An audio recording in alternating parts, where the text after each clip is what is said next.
Grizzlies fans know it's the team that gives you the edge. Big River Steel does too. And much like the Grizzlies have recruited legendary talent, we want you to be part of our team. Are you ready to be part of something legendary? Then visit www.bigriversteel.com. That's www.bigriversteel.com.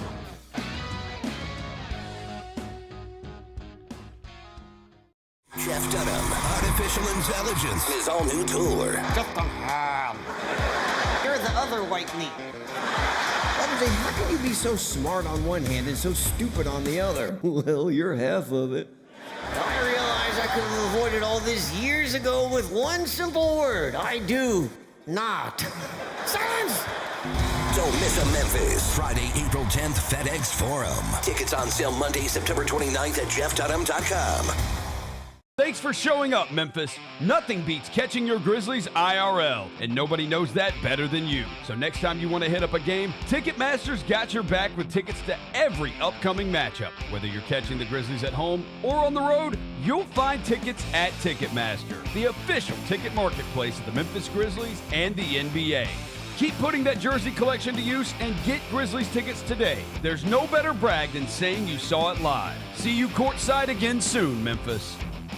Fridays at FedEx Forum just got a whole lot more fun for the family. With the Family Friday ticket offer, a $35 game ticket gets you a $10 food voucher and access to pregame shoot-around. Additionally, for every 4 tickets purchased, you get an autographed item from the Grizzlies Vault. Capture moments that last a lifetime for birthdays, youth groups, and other family-friendly celebrations. Visit grizzlies.com/Friday to grab your tickets today.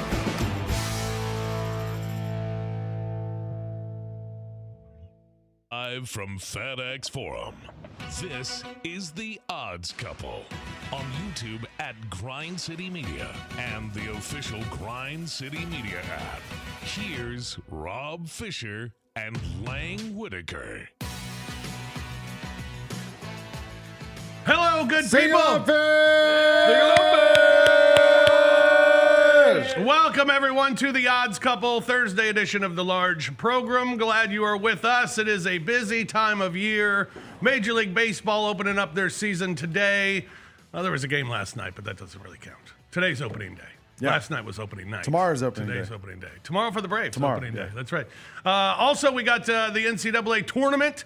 We got the Sweet 16 action getting underway tonight as well, so we'll get into that. We got some fish nuggets. We got free picks. We got a lot going on here on the Odds Couple on this Thursday afternoon. I'm Rob Fisher. Lang Whitaker is here. Hello, Lang. What's up? How are you? I'm great. Got your Braves jersey on today? Chop on. Got my Yunel Escobar today. I've got Rafael Furcal lined up to go on opening day tomorrow. No Acuna? Thought I'd save him for the weekend. I was actually going to buy a new Acuna one. Yeah. I tweeted about this morning. I went on the website. Acuna T-shirt with the Acuna 13, $50. Wow. $50. Yeah, for a jersey. Just a Nike T-shirt. Yeah, you got to get them like at one of the other even places without the Nike swoosh. Yeah, well, they like 15. Yeah, the Temu one. The Homage, which has a lot of cool T-shirts. They have some but it's not like the jersey, the Shurzy. You know, it's just like a cartoon or something. Mm-hmm. But yeah, I don't know. I'm like, for $50, you might as well just spend $150 and get the fake. The real one? No, the real one's $400. Real fake one. Yeah, what do they call those? We were talking about these last night. Yeah, so basketball, they used to call them when Adidas made them. Adidas called them the swingman jersey, but I don't know what Nike calls them now. Probably just like the way too thin and tight. Yeah, it's like the replica, not the authentic. The authentic jerseys are like $400. Jeez. The replica ones are like $150. I thought the replicas were like $75. The NBA ones feel like they're made from like recycled whale or something like that. Like they just Nike's like, and it's going to be tight. It'll be it's tight. gonna. You better size up 3 sizes if you want this thing to feel loose on you at all. I was thinking, I didn't try it, but I was thinking yesterday. I was like, well, maybe I'll pull out one of my old Cardinal batting practice jerseys. Instead of the authentic, I got the batting practice ones, the mesh ones, and everything. And I got like a Scott Rowland and a JD Drew, and I was like, and Adam Wainwright. Maybe I'll pull one of those out. And I thought, I don't know if any of them fit. I know. I have the opposite problem. Like I've lost a bunch of weight, so now they're too big. Like this is a double XL and it's too big. This one's majestic. Remember they used to make them? Shout out Majestic. Yeah. I should have worn my Barry Bonds jersey. I've got my black Barry Bonds jersey. I don't think the Giants. Actually, they did. They did wear them. The Giants did wear Bonds. They did wear the black jerseys. Yeah. I got a black Barry Bonds jersey. Yeah. Happy opening day, Roser. Happy opening day, Rob Fisher. Are you excited about it? No. But go Yankees, go Giants. They played last night. The Yankees were up 5-0 last I saw. 7-0 final. 7-0 final. Aaron Judge struck out like 5 times. 4 times. Yeah. 4 times. And Logan Webb, tough outing. Yeah. To start the season. Robbie Weaver, our like head, I don't know what we call him, director of something, has decided to become a Giants fan. That should be on his business card right Director there. of Head something. director of something. He's decided to become a Giants fan because he's a Torrey Vitello from University of Tennessee. Oh, yeah, Tony. Whatever. Yeah. He's a fan of him. Right. So he had the Giants hat on last night. Like, John's he's got a all great in. hat. John's got a great hat. They do. Good hat. Yeah. Good hat. Real good hat. All Yeah. right. CJ Hurt is here as well. Hello, CJ. What's going on? Happy opening day. Happy opening day to you fellas. You excited about it? I'm excited because you guys are excited. Anything that gets the people going gets me going. Yeah. Cardinals no guy over there. Yeah, Cardinals guy. Cardinals, man. Rob, what are Cardinals going to look like? Not I think good. they're going to go all the way. As he wears the Dodger shirt. They're not. Yeah, they're not good. Cardinals are not good. Although I believe now I will be able to see the Cardinals on TV. Yeah. So that's good. That's exciting. I news still today. don't know about the Braves. Yeah. Although right now my channel says not available, but I'm hoping at game time today it will suddenly be available. What time is your game? 3:15. So. What channel? It's What do they call it? The Braves have Braves Vision. What it's are the Cardinal Cardinals? TV. Cardinal TV.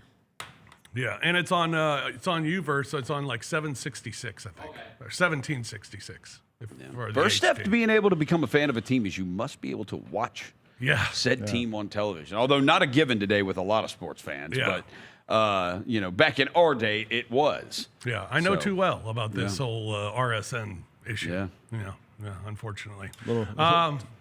Yeah. A little inside baseball there. Yeah. Well, the baseball is opening day. We are underway in Major League Baseball. The Pittsburgh Pirates and the New York Mets got things started today, and the Mets lead the Pirates currently 6-4 is the score. That one's in the middle of the 5th inning. Paul Skeens lasted 2/3 of an inning today. Gave up 5 runs. His ERA is 67.50. Yeah.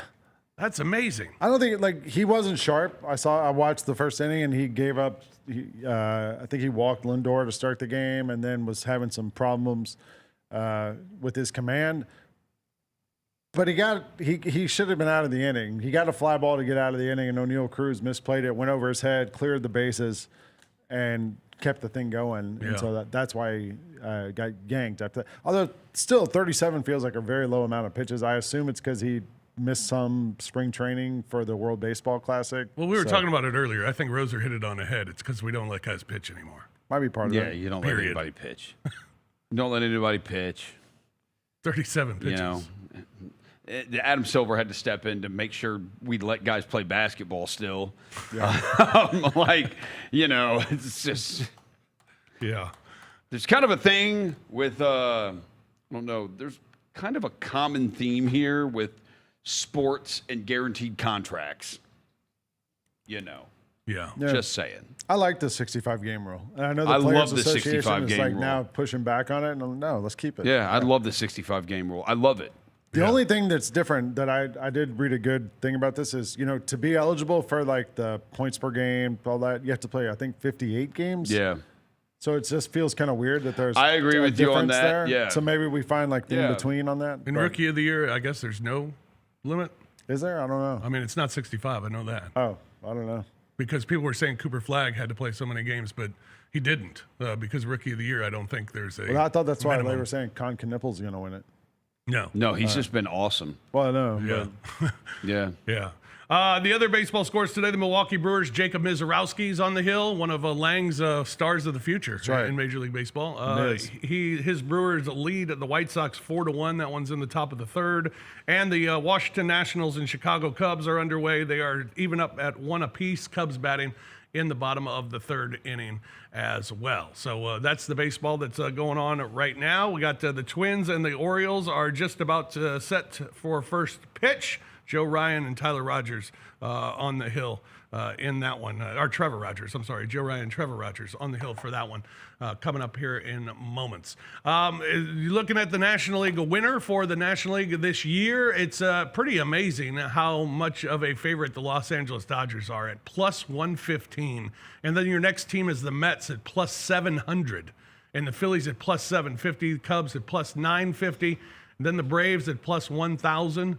Milwaukee Brewers at 1,500. Those are your top ones.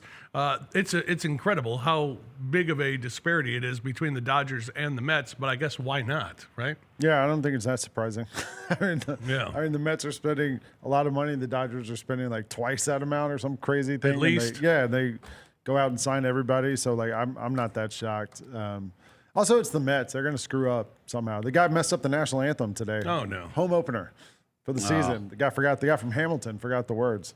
Oh. Can remember all those rap songs in Hamilton, but couldn't remember the national anthem. Yeah. So. Yeah, he remembers freaking "Are You Aaron Burr, Sir?" Yeah. But can't remember the Star Spangled Banner. The room where it happens. Wait, no, but let me see these odds again.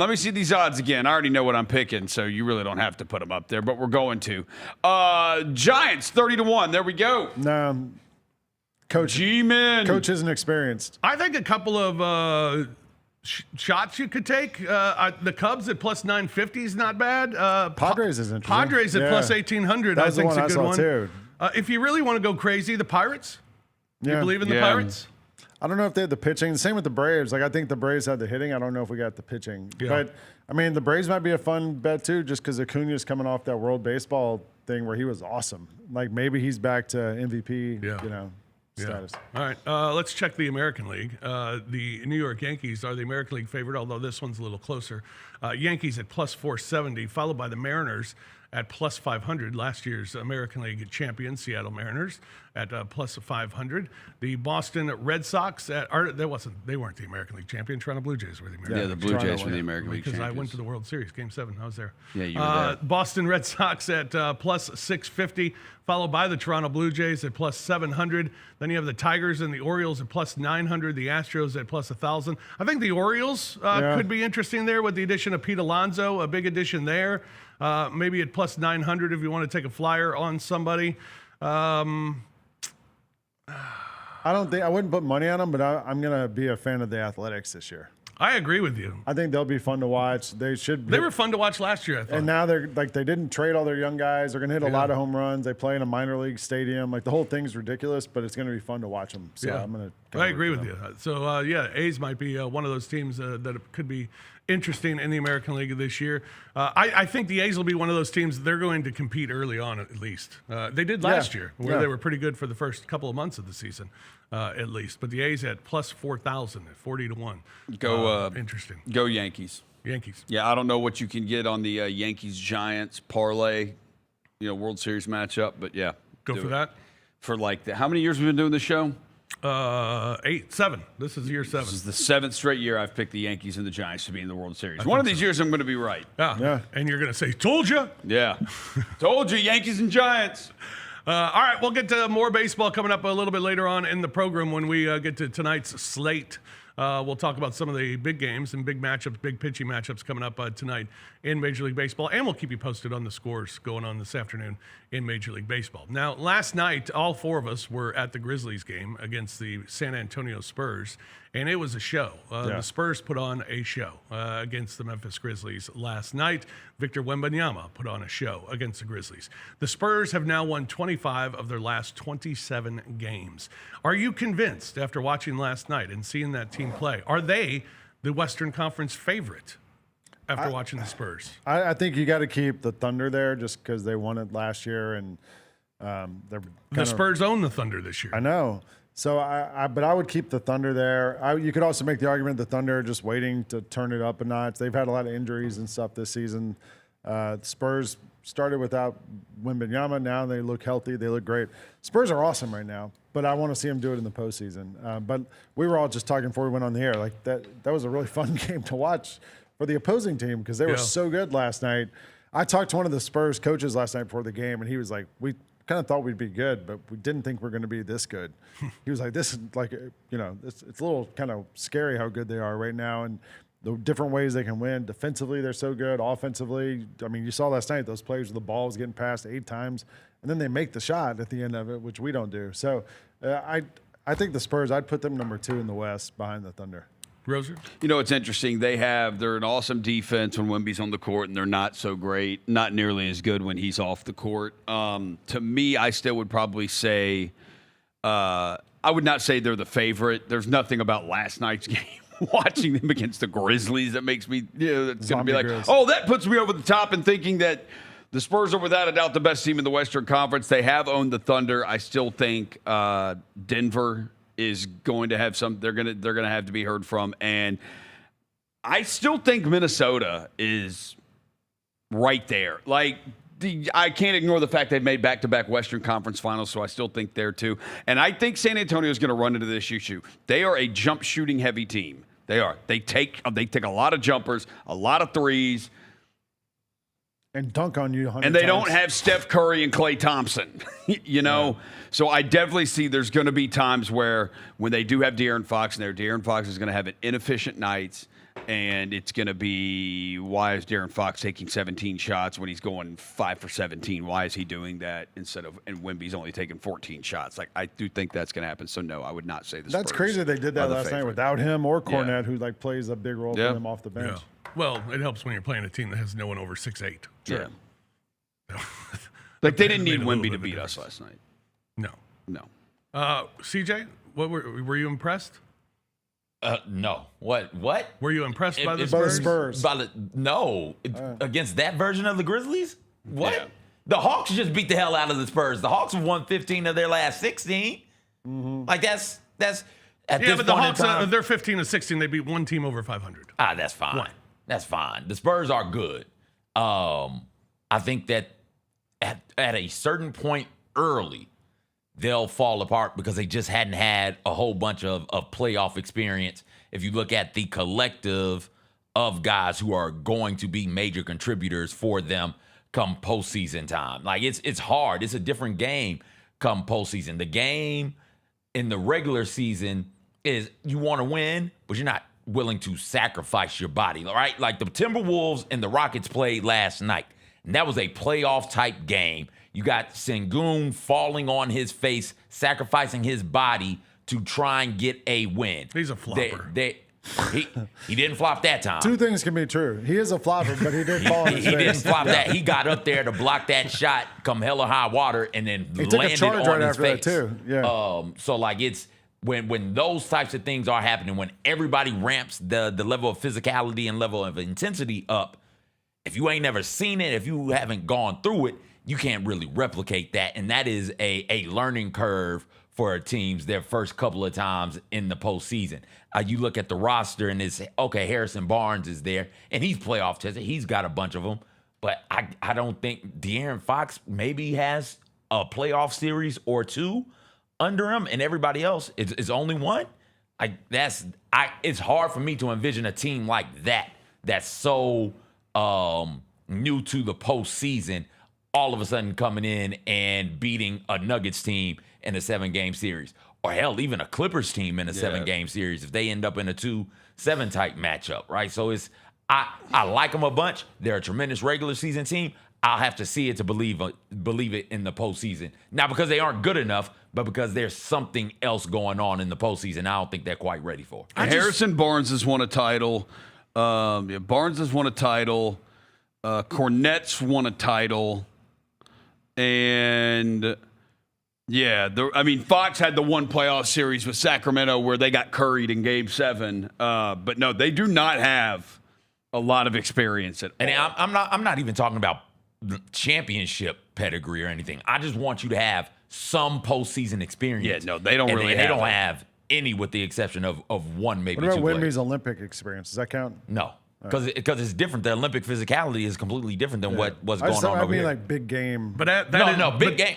He'll have it up here. Yeah. He'll have the understanding in those moments. He's a cerebral player. He's really smart. I'll throw Castle and Vassell in there as well. I'll throw Champagny in that bunch as well. Oh, no. They'll know what to do, but it's a difference in knowing what to do when Aaron Gordon is going to push you two-hand shove you out of the way and dare the ref to make the call. At one point in time during the Rockets-Timberwolves game last night, Kyle Anderson has two hands on Kevin Durant, who is trying to jerk him off and is throwing Kyle Anderson hither and thither. And Kyle Anderson's like, no, I'm holding on to you and you're not going where you want to go. And I don't know if the Spurs have the understanding or the fortitude in that type of moment to be able to say, okay, no, this is what I need to do.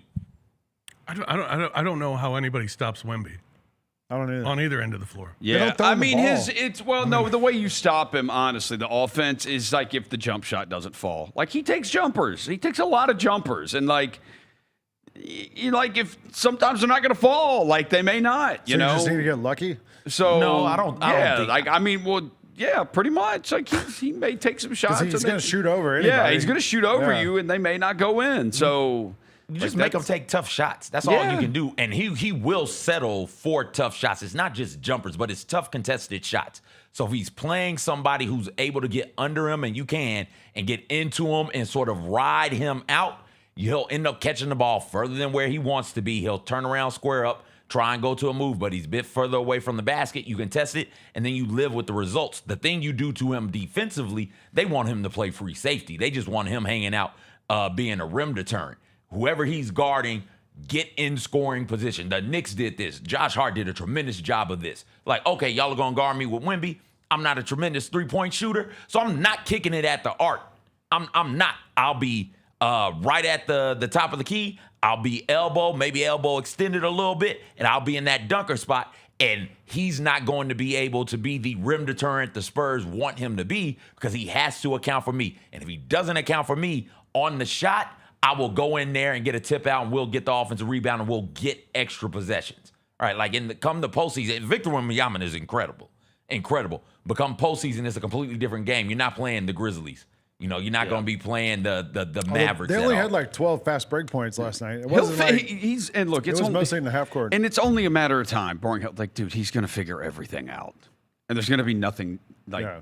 Nobody's going to be able to do anything. But he has to go through. He's got to go through it. He's got to go through it to figure it out. And that's my whole thing. And you're only talking about the offense. Like, he also affects every shot. Like, even if he doesn't block it. I just told you how to handle him offensively. He had 5 block shots in the first half last night. Oh, he would average. If everybody took the shots that they wanted to take for not him, he would average 20 blocks a game. They said I saw this stat last night. He had 5 blocks in the first half. This is the 5th time this season he had 5 blocks and a half. The rest of the NBA combined has four players who have 5 blocks and a half. Like, I don't know, especially once he figures it out defensively. Like, I don't. It's sort of unprecedented. Yeah, I don't know. I don't want to say last night convinced me because again they were playing a team that has playing a rec league nobody team. over 6'9".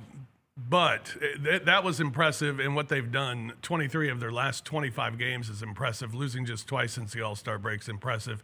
I know Oklahoma City's only lost once since the All-Star break. That's why San Antonio hasn't gained any ground. They did gain a game last night to move 2 back of Oklahoma City, but what they've done head-to-head against Oklahoma City this year as well, I think impresses me enough that he's something else. I mean, he is an alien, and what he does defensively, it's not just altering shots. He alters possessions. Yeah.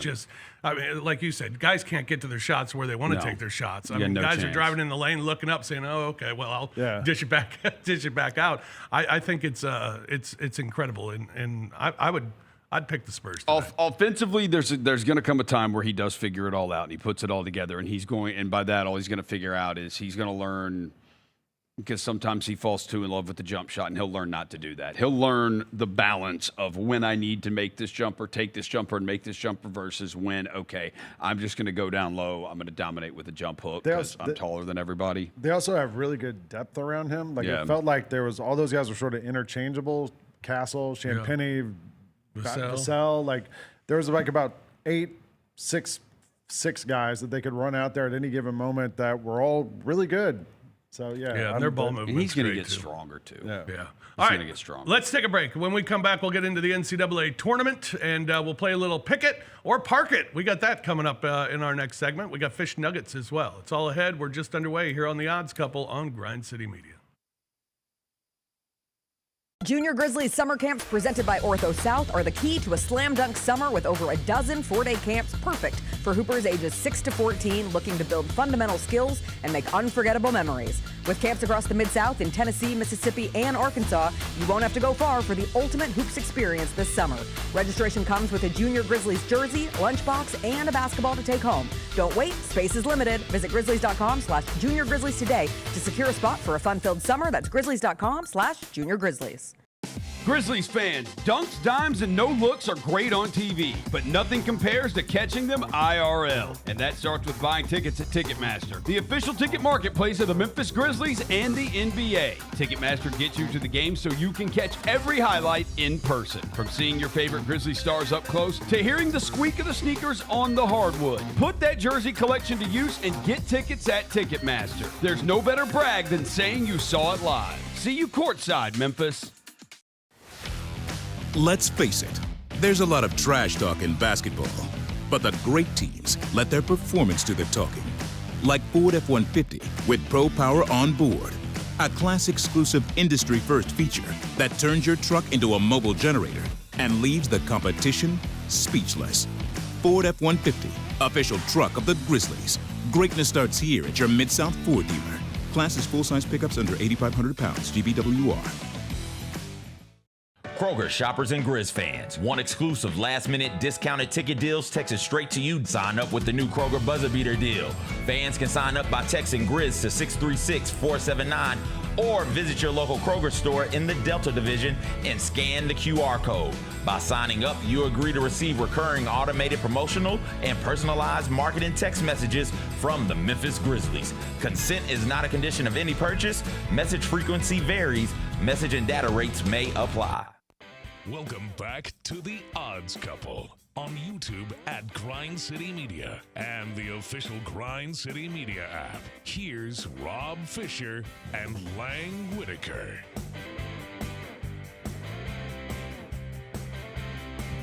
Welcome back, everybody. It's The Odds Couple, Thursday edition of the large program.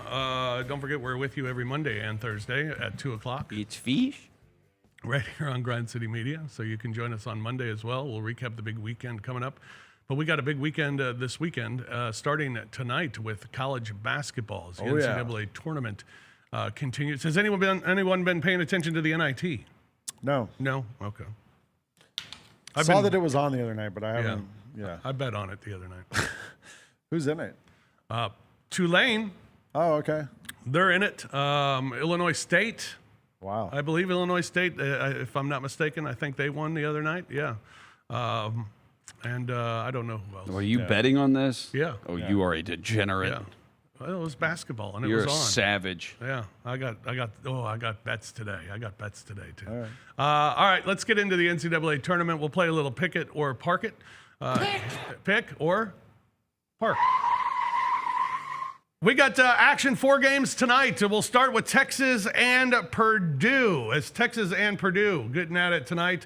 You look at both of these teams and how they've gotten here. Texas had to go through the play-in, and then they beat BYU 79-71. They beat Gonzaga by 6.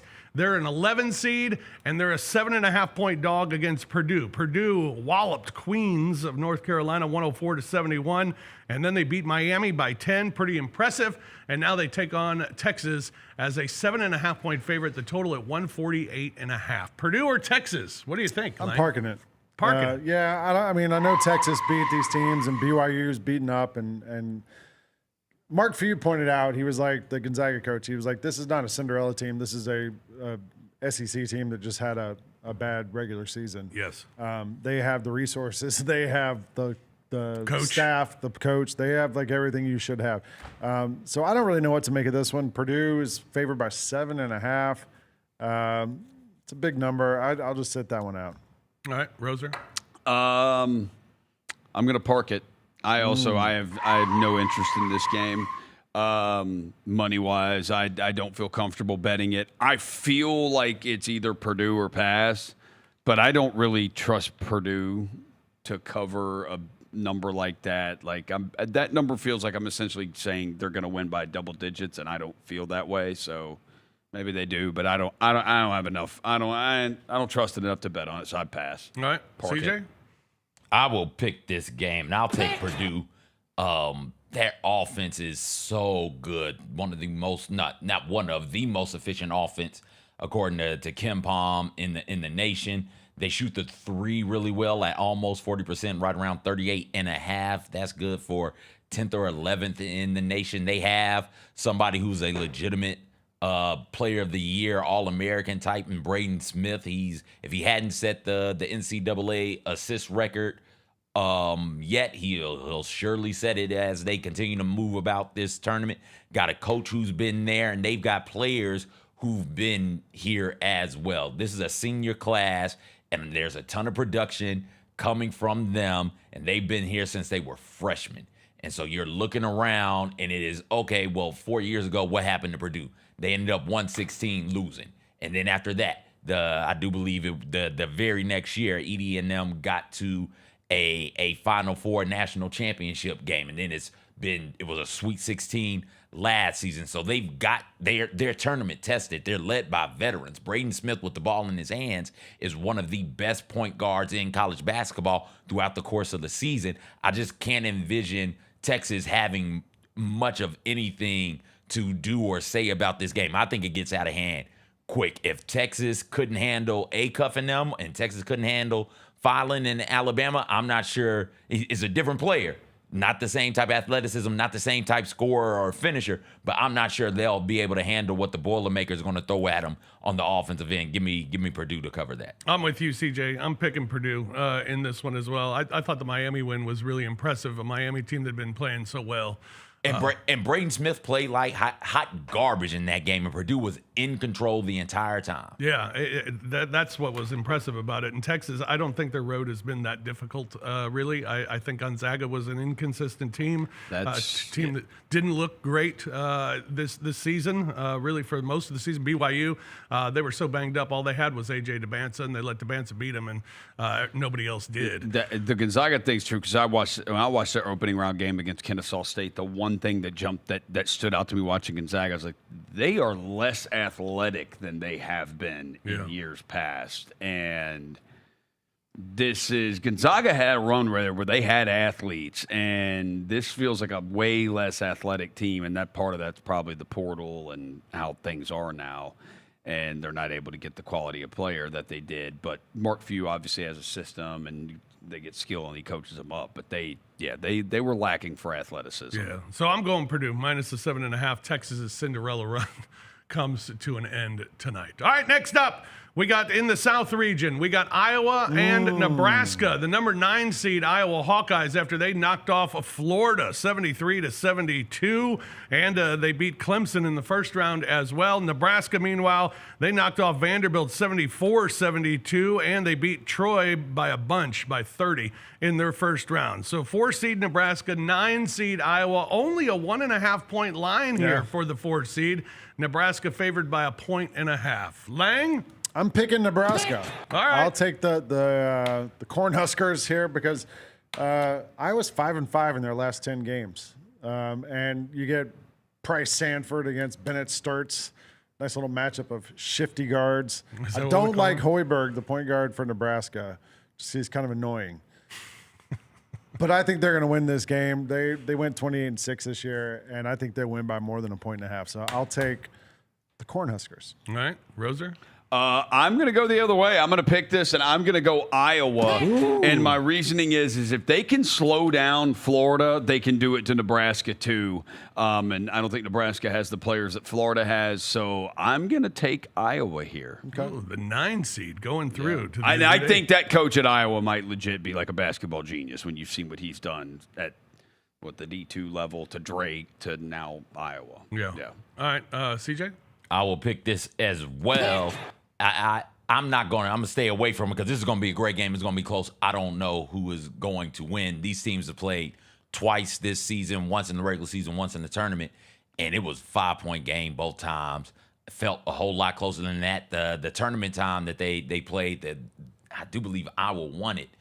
Like, that one got real squirrely, real wildly there towards the end. I will take the under off of nothing else but traditional Big Ten West football. They should start this game with a punt.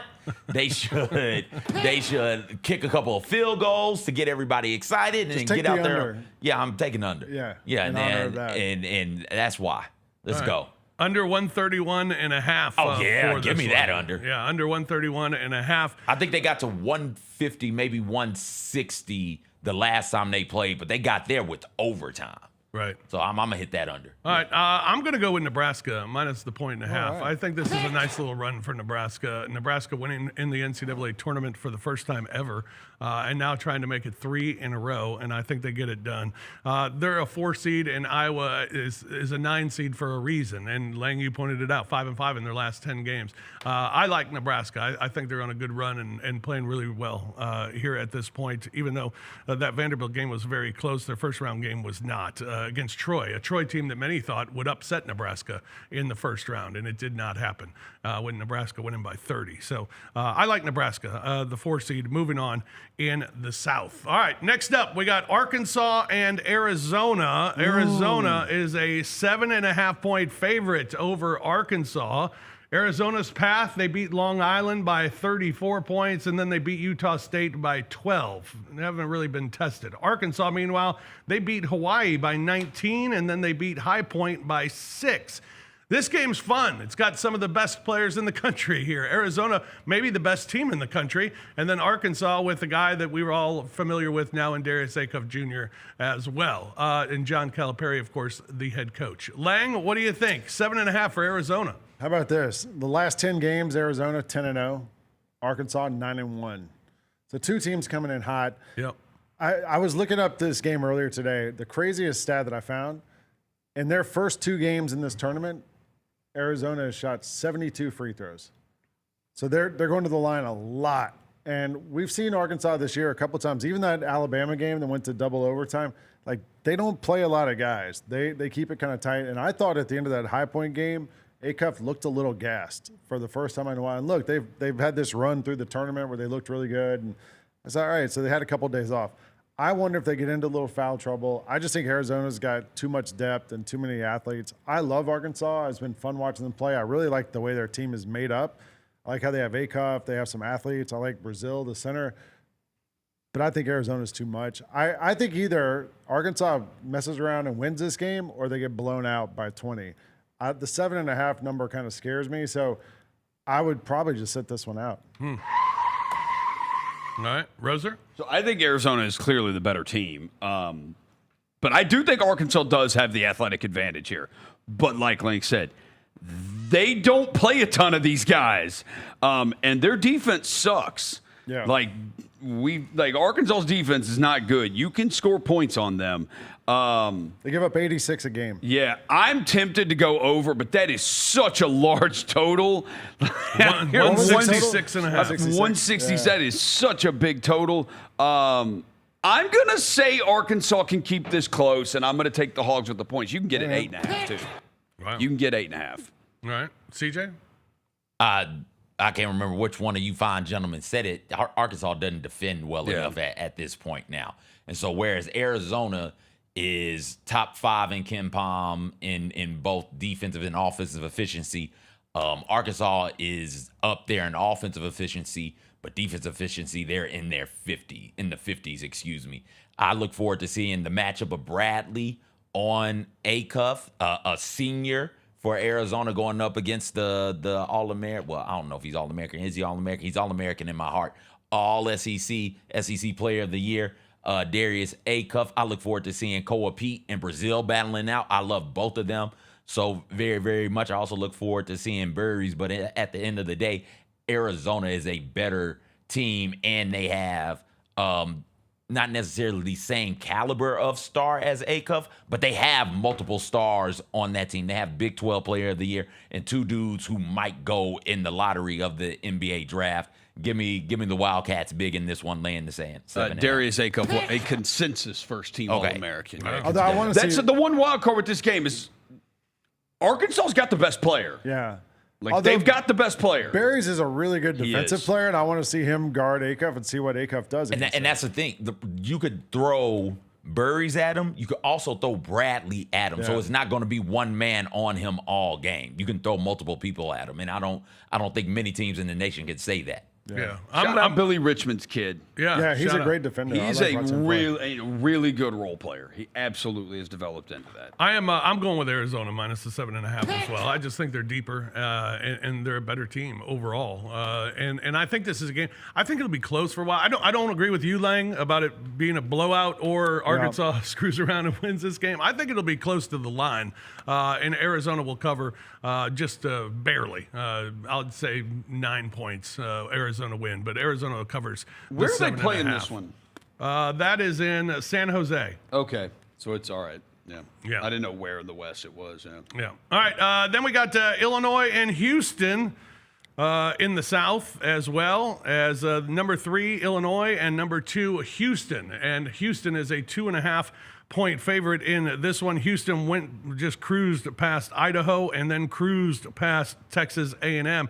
Illinois, meanwhile, they cruised past Penn and cruised past VCU as well, as they were able to play 2 double-digit seeds, as was Houston. So neither team really tested, at least at this point, heading into this matchup. Houston, a very defensive-minded team. Illinois, a very good team under Brad Underwood as well, and they've gotten here to the Sweet 16. I think this is a great matchup tonight, and the line at 2.5 for Houston, I think, is perfect. I'm going to pick Illinois in this one and give me the points. I like the way Wagler kind of leads them. They seem to be able to attack, find different guys, find whatever's working. They average like about a dozen more points a game than Houston. And I know Houston's been this defensive team for so long. That's been their identity. I just don't know if they have enough offensively to keep up with Illinois. And like you've talked about a bunch, Fish, like this Houston team doesn't quite feel as aggressive as some dominant. Of these, as the last few years of these Houston teams. But the one guy in Houston, I know Kingston Flemings gets all the talk. I love Sharp, the other guard that they have, Emmanuel Sharp. He's fun to watch too. But I'll take Illinois in the points. All right. Okay. To me, this game comes down to one thing, and that's how it's officiated. If they let this game be physical, Houston's going to win. If they're going to call this tight, Illinois' got Keaton Wagler. He lives at the free throw line. He is not a great finisher at the basket. I think his rim finishes, layup finishes are like 37 to 39% range. Not great. Darius Acuff actually not good. Yeah. Darius Acuff actually not good at finishing at the rim either. So I do think Houston, insanely physical team. Sneaky might be the best. This might be the best game of the Sweet 16 round. Like it really could be. But if they let this game get physical, and I think they're going to let it get physical, I give the advantage to Houston. I'm going to say Houston wins this. All right. And I would just do money line. I'd money line it. I'm a roll with what Lang said. I'll take Houston over here. You'll take Houston? Yeah, I think they've got. I picked Illinois. Did you? Oh, never mind. I'm going against Lang. I picked Houston. There we go. I'm going with Think Houston. we look alike? Yep. Especially now, Lane. You're looking svelte, my good sir. Thank you. Yeah. I'm going Houston. I think they have. Wait, you mean Rosa looks svelte? I don't. Right. I've been eating cake. In the face, you kind of look svelte. Shake the jelly. Make the jelly wiggle. Jiggle the jelly. Yeah, I'm taking Houston. I think that Houston's got enough senior guard leadership in Uzan and in Sharp. That's who you were talking about. Isaiah. Like Sharp. I like Sharp. I love Sharp. And they have some true like lottery prospects in Flemings and Sinak. I'll take Houston. Wait a minute, nobody mentioned Sinak until now. Like he's another guy who should be a big difference maker in this. Yeah, I'm taking Houston as well, minus the 2.5. I think it'll be a close basketball game. I really like Illinois, but I think Houston will just be too much. I think just a veteran team in Houston is going to be the difference in this one. All right, tomorrow's action, we got the Duke Blue Devils taking on St. John's. Duke is a 6.5-point favorite over St. John's. Duke, the number 1 seed. St. John's, the number 5 seed. St. John's beat Northern Iowa big in round 1. They got by Kansas with a late bucket in round 2. Duke, meanwhile, they got by Siena in round 1 and then took care of TCU in round 2. Duke and St. John's, Lang. I think Duke wins this game no matter what. But to me, a big part of this game hinges on Duke's health and lineup. Like they haven't had Caleb Foster, their point guard, the last couple of weeks or games, I guess. And they've kind of been able to use Cam Boozer as like a point forward in these games. I know his brothers played a lot too. But a lot of these games you watch, they give it to Cam Boozer at the top of the key, and he just kind of dribbles and finds something. And I think Foster makes them a much more complete team in the center too. Like if he's back, he's supposedly playing tomorrow night. Foster's a game time decision. If they have all those guys back, I think they cover. If they don't have them back, I think they win. So I might just take Duke on the money line and go from there. All right, Roser? Hold on, wait, Roser. There you go. No. I'm not touching this game. I don't trust either one of these teams, Duke or St. John's. Duke has looked blah as hell, and St. John's just sometimes offensively just looks bleh.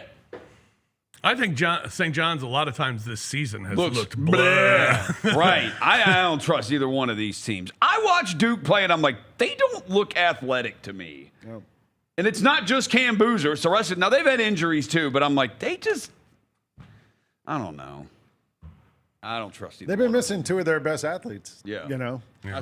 I'd stay away. I don't trust this game. All right. I think against a defense like the one that St. John's has is going to be real difficult without your point guard at this level of college basketball to get what you want out of the offense, which is a quality look at things. They'll key in on Cameron Boozer, and then it'll become, can they score enough? I think they do. I'll take St. John's. I have them in my bracket, so I absolutely need them to win, but I'll take St. John's. Yeah, plus the points as well. So to your point, here's another thing that we have to factor in here.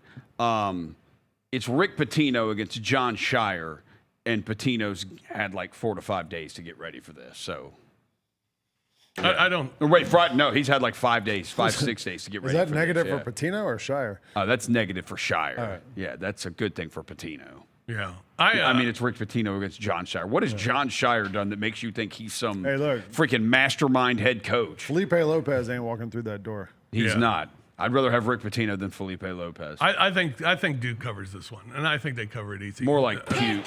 Duke's been consistently the best team in basketball all season long. That's not true. It is true. It is. And St. John's has been. You could say Arizona's been the best team. In basketball Duke's been the best year. team in basketball this year, with the best player in basketball as well in Cameron. But they got injuries. It doesn't matter. Duke wins this one. And Cam Boozer's who you would take number 1 overall. I didn't say that. College basketball player. He's the best college basketball player. I just think that the Siena game is something that's going to wake this team up, and the team will be woken up tonight against St. John's. They'll cover the Friday or tomorrow. But you would have hoped the Siena game would have woken them up. And we'll be even here in the watching second round, they Grizz weren't, Rockets. You know, they won by 24. Yeah, but they okay. I think they're going to win too. I think they're fine. Duke rolls. Michigan and Alabama. Big line here. Michigan 9.5 over Alabama. The total in this one is even bigger than what we were talking about earlier. 173.5 for the over-under for Alabama and Michigan. Michigan got here by beating Howard by 21, scoring 101 points in that game. Michigan then scored 95 against St. Louis U as they beat the Billikens to advance. Alabama, meanwhile, they beat Hofstra by 20. They beat Texas Tech by 25. So Alabama has rolled, getting here as well as they get set to take on Michigan. Yeah, I'll take Michigan.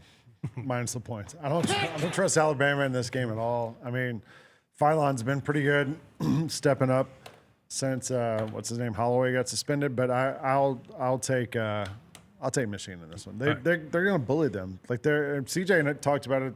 Was it on Monday's show? Like you were talking about, like they've got so much size on that front line. They're huge. Yeah, they're gonna. Dude, when they played St. Louis U, it looked like the Spurs playing the Grizzlies. It's like Robbie Avila. It's like, of course he couldn't do anything. He looked like a they're child. Freaking massive. Yeah. Like Michigan is huge. I think they'll do the same thing against Alabama. I think Michigan too. But if so one of the things that Alabama did, if they hit threes against Texas Tech, like if they hit their threes, that's a thing. But even against Texas Tech, if you watch that, if you're watching the first half when they ran off on it. Even when they missed, I don't even have it in front of me. How many offensive rebounds did Alabama get in the first half? Because their athletes are flying in from everywhere to grab these offensive rebounds when they would miss threes. Okay, well, if they miss it, they're not grabbing those offensive rebounds against Michigan. Right. Like, Michigan's going to get the rebound. So, it just comes down. But if Alabama makes their threes, they're going to win. But I'm going to guess Dusty May will have a plan to be able to maybe limit it. And I think Michigan wins this game by 15. All right. 77-62. I'll take Michigan also for everything that those fine gentlemen said. Yeah, 77-62. Is Dusty May going to North Carolina? No, I don't think so. I don't think you'd leave Michigan for Carolina right now. No, not in the way that the current landscape is. Gary Parrish came on Jessica Benton's show, Grind City Media subsidiary, on Monday. He's there every Monday at 8:40, and he talked about the decision that May made to go to Michigan instead of Louisville, and how Louisville is a better basketball program, has more of a basketball tradition than Michigan. But where Michigan is in the landscape of college sports is significantly higher than where Louisville is, and that might have swayed him in that decision. I think it's the same thing here with North Carolina, where, hey, you're at a premier, not basketball school, but a premier athletic school in large part because of football. You're in a conference that's going to be stable, sturdy, strong. You don't want to leave that and go to North Carolina, even though North Carolina would be an incredible job. I don't think he'd leave. Yeah. No, I mean, if I'm North Carolina, the guy at Iowa State, Otzelberger, what the hell is Iowa State? Now imagine if you have that guy is good. Every year Iowa State is good, and it's him. So, imagine if you gave him everything North Carolina can give you. Yeah. Because there's nothing North Carolina can offer Dusty May that he can't get at Michigan. No. I'm taking Michigan as well. I just think the athletes and the size is just too much to overcome, even with the big line. Michigan State and Connecticut. UConn, a 1.5-point favorite. You got Hurley against Izzo here. Michigan State, they beat Louisville by 8. They beat North Dakota State. UConn, they crushed UCLA. I mean, more than I thought they would. And they took care of Furman in the first round. UConn, 1.5-point favorite over Michigan State, total of 134.5. Lang? This is the other one that I would probably sit on. I can't get a feel for either of these teams. UConn has been really up and down. Michigan State, I don't know if they've got enough offensive oomph to get past this team, so I'll sit this one out. All right. Roser? I'm going to pick it. I'm going to take UConn. I didn't like that Michigan State team. I don't like the Fierce kid. He flops everywhere. I hated watching that Louisville game. It was god-awful. And I'm one of the few. I like Hurley. A lot of people, everybody hates Dan Hurley. I like Dan Hurley. You like Draymond, I think he makes the sport better. He likes Kanye and Draymond too. I do like Kanye and Draymond too. Yeah, that's very true. Yeah. Yeah. CJ? So go UConn. Yeah, UConn, F Michigan State. Yeah, damn right. I'm taking UConn as well. I think they Sparty, more like 40. I think UConn has fixed things from the regular season where they were kind of blah. They look a lot better right now. And then we got Tennessee and Iowa State. The Iowa State team you were mentioning. Iowa State, a 4.5-point favorite. This total at 138.5 for the Cyclones, are 4.5-point favorite over Tennessee. Iowa State knocking off Kentucky in their last round. Tennessee beating Virginia in their last round, and beating up on Miami, Ohio in the first round as well. What do we think here? Iowa State, Tennessee. I'll take Iowa State. Like he said, they win every year. I don't trust Nate Ament for Tennessee or Rick Barnes for that matter. So I'll take Iowa State. Yeah, I'm gonna really try to play here because I don't know. I'd rather have Jeff Ament. I lean towards playing the under in this. I don't want to play a side. But I would play the under, and I would specifically also, if you want to go even farther than that, I would look for a team total for Tennessee and probably take their under. Here, let's see, team prop. Yeah, I would go Tennessee under 68.5 points. This feels like a 62-point game for Tennessee. All right, CJ? I'll take Iowa State. They're the better team. That defense is scary good. Yeah, better team, and they've been the better team. Yeah, Iowa State's a better team. Hell, parlay Iowa State in the under. All right, let's take a quick break and come back, and then we'll wrap things up here on the Odds Couple. As after a little pick it or park it, we'll do that when we return here on Grind City Media. That was a thick pick. Talk me through what you've been going through since draft night. Just a lot of figuring out of things, coming off the bench over there at Utah, just trying to find a role over there, and then hearing the whole year things are going to be different after the deadline. Rookies don't get traded, so we'll see how it is after that. Rookies do get traded, in case anybody was wondering. You weren't even worried going into the trade deadline, were you? I mean, not at all. I'm going to be honest with you. The Chris Vernon Show, live on weekdays at noon on YouTube at Grind City Media and the official Grind City Media app. Jeff Dunham, Artificial Intelligence, his all-new tour. You're the other white meat. How can you be so smart on one hand and so stupid on the other? Well, you're half of it. I realize I could have avoided all this years ago with one simple word. I do not. Silence! Don't miss a Memphis. Friday, April 10th, FedEx Forum. Tickets on sale Monday, September 29th at jeffdunham.com. Nate Bargatze. Look, I say a lot of dumb stuff. I try to keep it in front of large groups. Seems to go better that way. Big Dumb Eyes World Tour. When you say something dumb one-on-one, it's a lot for that person. I'll say it, then I can just feel that they feel the weight of my life on their shoulders. Tickets and info at NateBargatze.com. Don't miss the Big Dumb Eyes World Tour. Nate Bargatze. Did you see that hockey goal from the Russian Hockey League? We're going to come right in front of the table and we're going to recreate. We're going to recreate the moment. Hold around. Go, let's go! Tune in to the Jessica Benson Show with CJ Hurt live every weekday at 8 a.m. on YouTube at Grind City Media and the official Grind City Media app. Welcome back to The Odds Couple on YouTube at Grind City Media and the official Grind City Media app. Here's Rob Fisher and Lang Whitaker. Welcome back, everybody, to The Odds Couple. Wrapping things up here on this Thursday afternoon. Don't forget, we're back with you on Monday to recap everything that happens over the weekend. Right now, it's time for our top five, and our top five topic this week is the Final Four teams and the national champion. 4 Final Four teams and the national champion. That is our top five this week. Here's who I got. I'm very chalk. Duke, Houston, Arizona, Michigan, with Duke winning the national championship. I've stuck with Duke from the beginning, and nothing to change my mind at this point. It's hard not to be chalk with the way this has worked out. I'm kind of the same thing as you, Fish. If I'll put it up there, I'll tell you. There it is. I got Duke, Houston, Arizona, Michigan, and I just picked Arizona to win it all only because Duke hasn't really been inspiring in those first 2 games of this tournament. But I think it's kind of really hard to go anywhere below like the top 3 or 4 seeds. Yeah. Roser? I have the exact same thing that Lang has right there. No, I don't have Illinois. I do not have Illinois. It's a giant eye. I literally had Houston. Literally have Houston. Literally. Yes, no, I'm freaking in first place in the damn GCM bracket pool, and Houston's the Final Four pick. I have 2 brackets. I'm first and third place. Yeah, I know. I created 2. First and third place. First and third place. Yeah, I did 2 this year, and I'm against doing 2, but I did 2 brackets this year.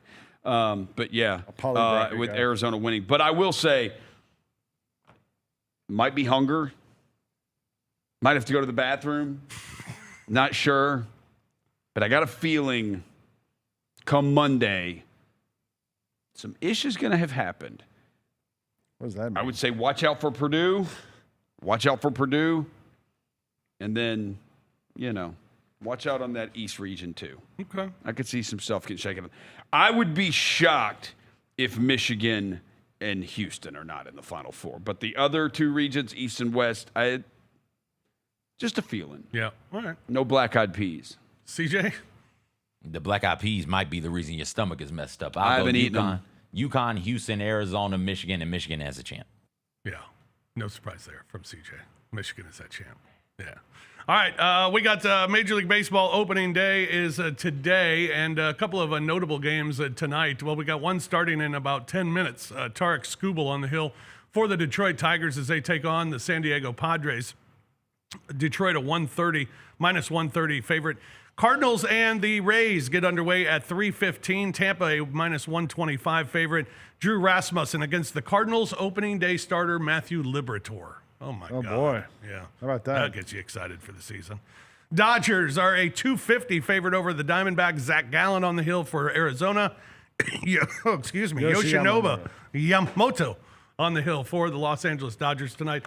One of my plays tonight, the Dodgers -1.5 against Arizona. Also, I love Tampa against St. Louis today as well on opening day. And Seattle -1.5 against Cleveland tonight. Logan Gilbert on the hill for the Mariners. I got a hockey pick for you as well. The Utah Mammoth 60-minute three-way money line pick against Washington tonight as well. All right. Everybody good? Yeah. That's got Grizzlies games all weekend. Grizzly games all weekend as well. We got Houston on Friday and the Bulls on Saturday. Is that right? Yes, that's correct. Tomorrow night's 191 collab night. 191 collab night tomorrow night as well. So come on out to watch the Grizzlies tomorrow night against the Houston Rockets. That's going to do it for us today here on The Odds Couple. Thank you very much for joining us this afternoon. Enjoy all the action this weekend. Good luck with all your bets this weekend as well. Go baseball. Go NCAA tournament. For CJ, for Roser, for Lang, I'm Fish. Thanks for joining us here on The Odds Couple. We'll talk to you again Monday at 2 right here on Grind City Media. Monday at 2.